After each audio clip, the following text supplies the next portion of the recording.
All right, welcome in everybody to the deep dive. We've got a really visually interesting one for you today. Yeah, I'm excited for this one. We're looking at starting a neon sign business, which I think is really cool. We found a bunch of information. A really fascinating topic. Yeah, for sure. Yeah, and there's a lot here. We've got materialists, we've got guides, we've got market projections. So for everybody listening, we're going to go through all this stuff and kind of give you the need to know. Exactly. So if you've ever been driving down the road and seen one of these signs and thought, hey, I could do that, well, today is your day. Yeah, that's us. We're always thinking that. Yeah, right. Okay, so like the first thing is when we're talking neon signs, there's kind of two major categories now, right? We got the classic old school glass tube kind, Mhm. and then we've got these newer LED versions. Yeah, and it all comes down to how they actually make the light. So with those traditional signs, you're looking at glass tubes, and they're filled with gas, usually neon or argon. Oh, so like actually filled with gas. Yeah, and it's under pressure. And then, so you run a high voltage current through it, excites those atoms, and they glow. Oh, wow. So it's like literally the gas that's glowing. Yeah, that's exactly it. And neon gives you that classic reddish orange, whereas with argon, you need to coat the inside of the tube to get different colors. So those other colors, it's not the gas itself, it's like a coating. Right, it's the coating reacting to the energized gas, Yeah, basically. interesting. So then the LED neon signs, I mean, I feel like I see those everywhere now that those are mimicking the look. But how do they actually work? Yeah, so with LEDs, instead of gas, you've got these tiny little light-emitting diodes, and when electricity passes through them, boom, they light up.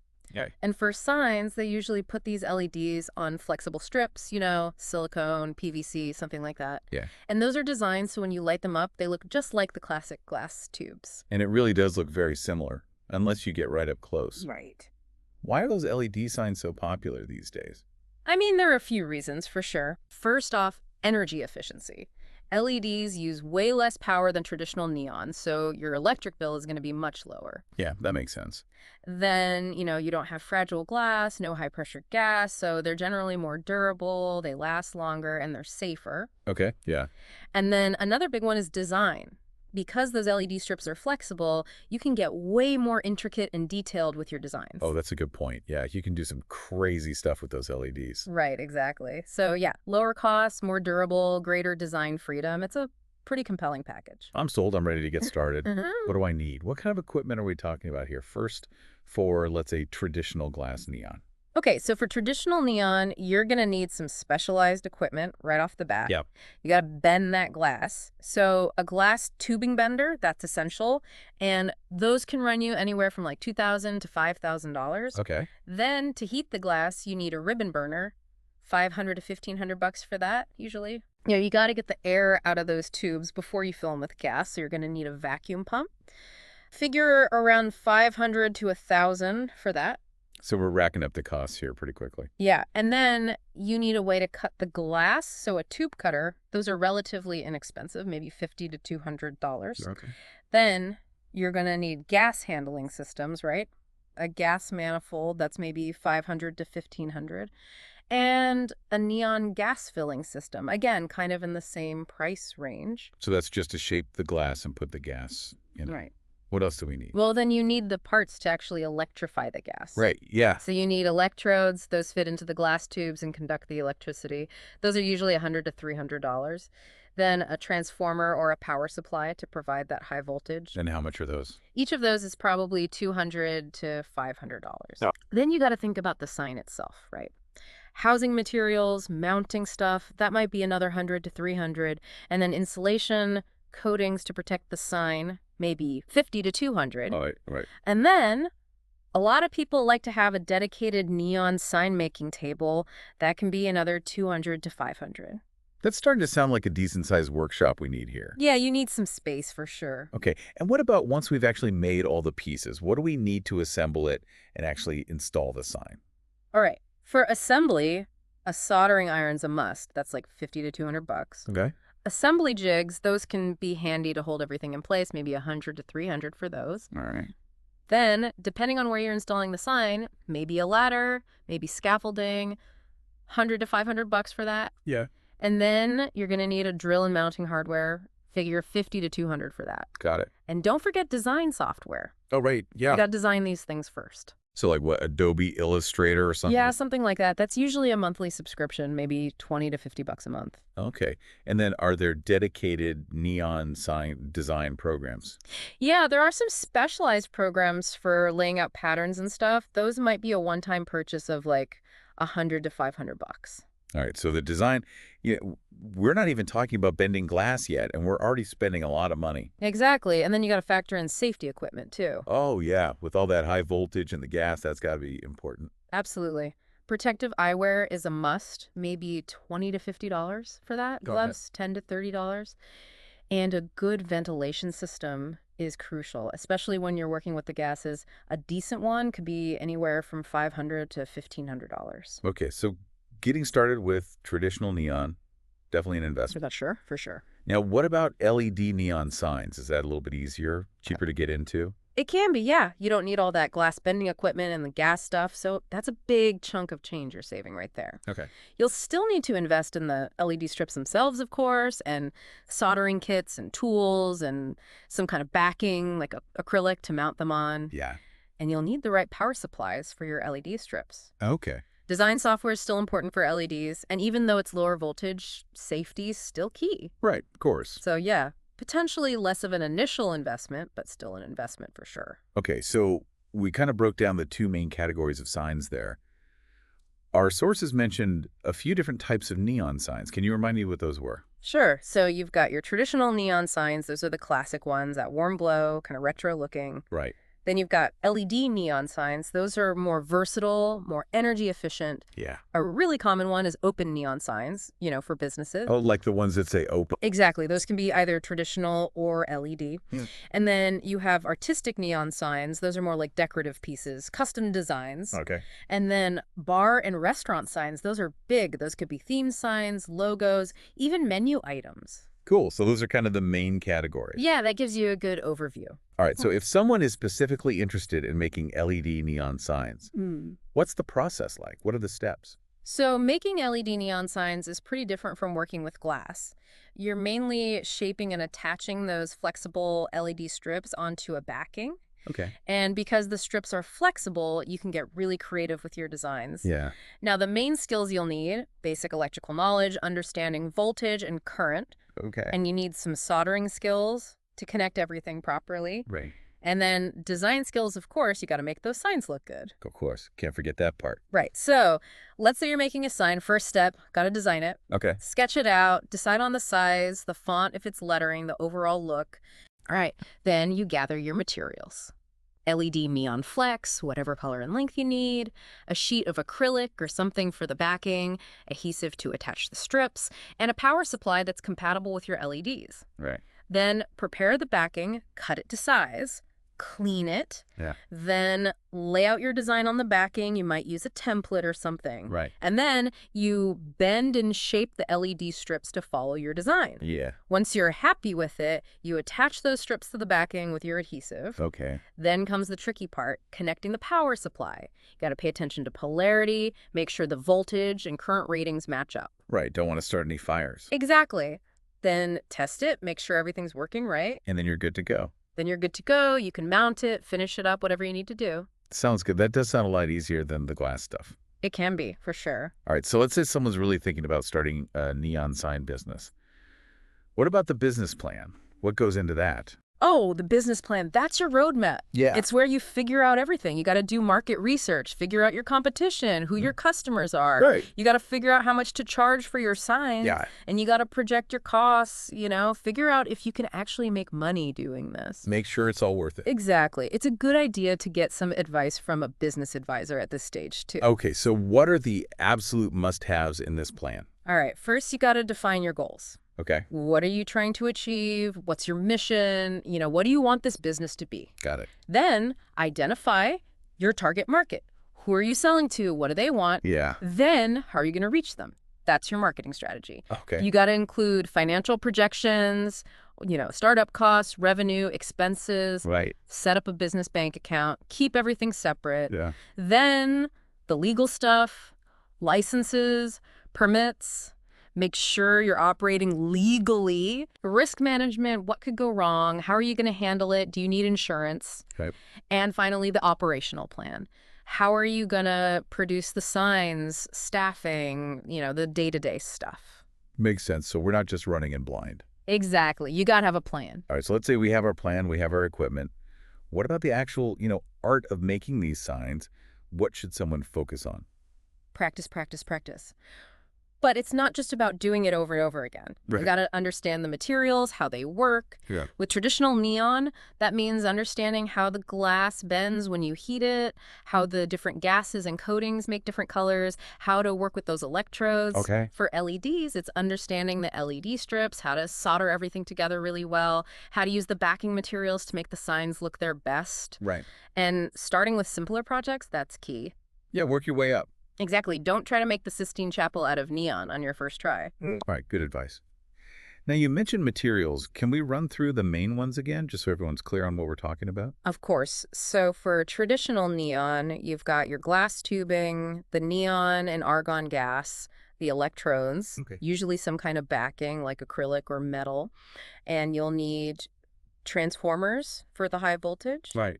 For LED signs, the main ones are the LED flex strips, the backing, usually acrylic, metal, or wood. Yeah. And you need power supplies for the LEDs. And for both types, you'll need wire and connectors for the electrical part. Makes sense. Yeah, that covers the basics. Okay, so now let's talk sourcing, because we need all this stuff to make the signs. Right. What about equipment and suppliers? What should someone keep in mind? The quality of your equipment, that's huge. Yeah. Good tools make good signs. Mm-hmm. And cheap equipment can break down, cause problems, end up costing you more in the long run. Yeah. And suppliers, you got to find reliable ones, people you can count on to deliver quality materials on time. Yeah, if you run out of materials, you can't make any signs. So where do you even find these suppliers? Trade shows are great. You can see the products, meet the people. Yeah. Online marketplaces like Alibaba, ThomasNet, they have tons of stuff, but got to be careful. Do your research, Right. check reviews, get samples, start with small orders. Good advice. Local wholesale suppliers, that can be good. Faster shipping, easier to communicate. Yeah. And if you need something really specific or you're buying a lot, go straight to the manufacturer. Right, so once you've found a few suppliers, what's next? Don't put all your eggs in one basket. Right. Have multiple suppliers for key materials just in case something happens. Okay. Negotiate contracts, get everything in writing, price, quality, delivery, all that stuff. Right. And keep an eye on things. The market changes, new suppliers pop up. You got to stay on top of it. Sounds like a full-time job already. It can be, yeah, but it's worth it. All right, let's take a step back and look at the big picture. What's the neon sign market like right now? How much money are we talking about here? The global market for neon signs is actually growing pretty steadily, Okay. and that includes both traditional and LED, but LED is definitely taking over. So the classic ones are still hanging on. They are, yeah.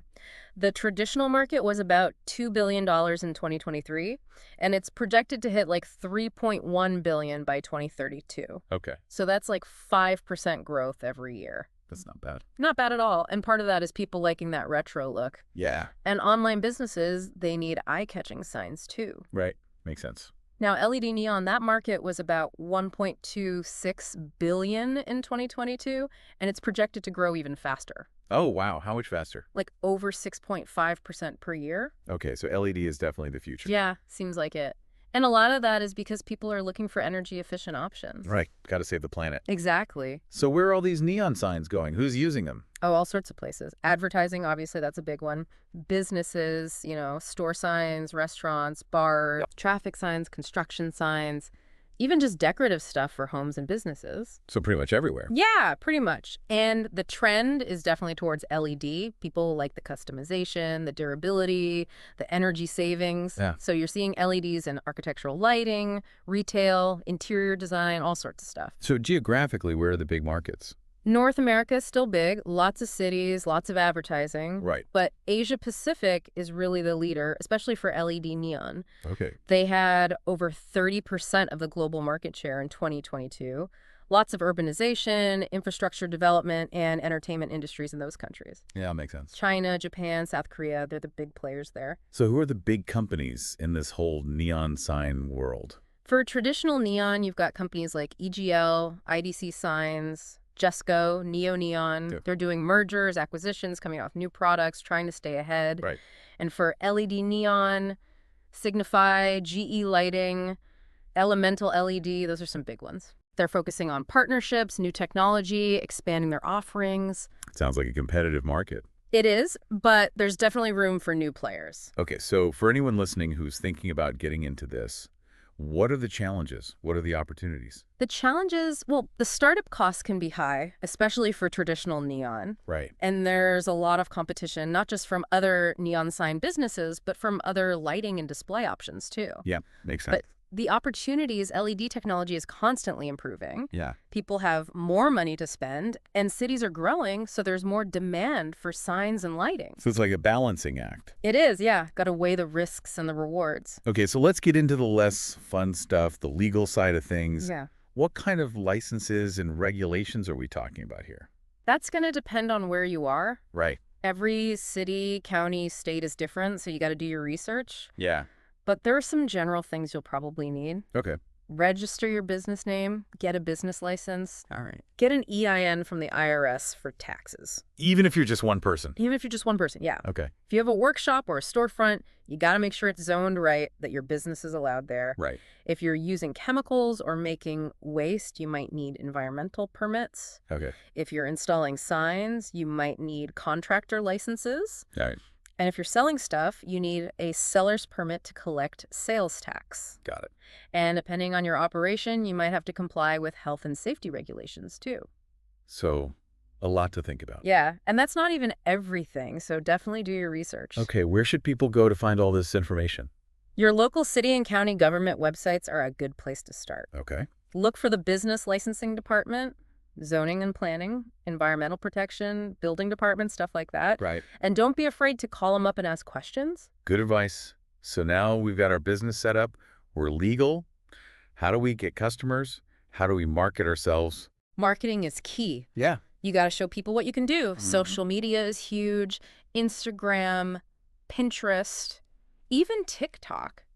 Put your work out there. Right. Make sure your website is optimized for search engines. Use keywords like custom neon signs, LED sign maker, stuff like that. Okay. Don't forget about local advertising, flyers, newspapers, whatever works in your area. Yeah.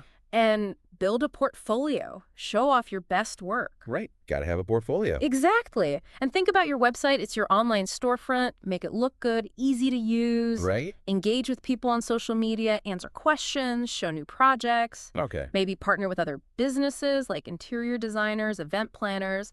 They might send clients your way. Well, that's a good idea. Yeah, trade shows and craft fairs are good too. You can meet people face to face. Right. Get those customer reviews. Online reviews are really important these days. Yeah. Everybody checks the reviews. Exactly. Email marketing can be good. Keep people updated on new stuff, promotion, and run some promotions, special offers, discounts, get people in the door. Makes sense. So we've got customers coming in. Now, how much do we charge them? That's the million-dollar question, right? Yeah. And it's tricky. You got to know your costs, materials, labor, overhead, Right. especially when you're starting out. Get some financial advice, make sure you're pricing things right, Okay. and offer some different options, some simpler, cheaper signs, some more complex, expensive ones. So something for everyone. Exactly. You want to appeal to a broad range of customers. Okay. And just to remind everyone, what kind of startup costs are we talking about here? Ballpark, equipment could be $10,000 to $30,000. All right. Then you got rent, utilities, insurance, licenses, marketing, your initial materials. Yeah. All in, you're probably looking at somewhere between $18,600 to $56,000, maybe even more. So not cheap. No, definitely an investment. All right. So how do we actually figure out the price for a specific sign? Okay, so a common way is to mark up your materials, maybe double or triple the cost. Okay. Then you charge for your labor. That could be $50 to $100 an hour, depending on the project. Right? Factor in a portion of your overhead costs, Yeah. and then add your profit margin, maybe 20 to 40%. So that's how we actually make money. That's how you make money, yeah. All right. So what if someone needs some help getting the money together to start this business? There are a few options. Yeah. Personal savings is the most common. Okay. Bank loans, small business loans, you can get those. Right. Maybe find investors, people who want to put money into your business. Okay. Crowdfunding is popular these days. Yeah. And check for government grants. There might be programs in your area. Cool. So lots of options. Yeah, got to explore all of them. What about insurance? What do we need to protect ourselves? General liability insurance is a must that Yeah. protects you if someone gets hurt or something gets damaged. Good. Property insurance, Yep. that covers your workshop, equipment, inventory. And if you're designing or installing signs, professional liability insurance is a good idea. All right. That protects you if someone claims you messed up somehow. Makes sense. So those are the main ones. Yeah, those are the big ones. Now, what about the day-to-day costs of running the business? What should people expect? Rent and utilities, that's a big one. Could be $2,000 to $5,000 a month.